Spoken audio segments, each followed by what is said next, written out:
জীবনে এই প্রথম ভারতীয় দলকে বিনা স্পন্সরে কোনো টুর্নামেন্ট খেলতে দেখব বন্ধুরা। ইতিমধ্যেই তোমরা জানো ভারতীয় দল এশিয়া কাপ খেলতে দুবাইতে পৌঁছে গিয়েছে, যেখানে প্রথম দিনের প্র্যাকটিসে কিন্তু আমরা একটা জিনিস লক্ষ্য করলাম বন্ধুরা। দীর্ঘ 1 মাস পরে ভারতীয় প্লেয়াররা একসাথে প্র্যাকটিস করলো, হাসাহাসি করছিল, মানে হালকা পাতলা প্র্যাকটিস।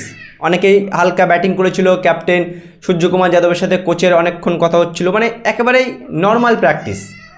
কিন্তু এই নর্মাল প্র্যাকটিসের মধ্যেও আমরা যে জিনিসটা লক্ষ্য করলাম সেটা হলো বন্ধুরা, আগে ভারতীয় দল প্র্যাকটিস করতো সেখানে কিন্তু স্পন্সর থাকতো, আর কালকে ভারতীয় দলের প্লেয়ারদের একটা জিনিস লক্ষ্য করা হয়েছে, সেটা হলো ভারতীয় দলের প্লেয়ারদের জার্সিতে ড্রিম ইলেভেনের স্পন্সরটা নেই।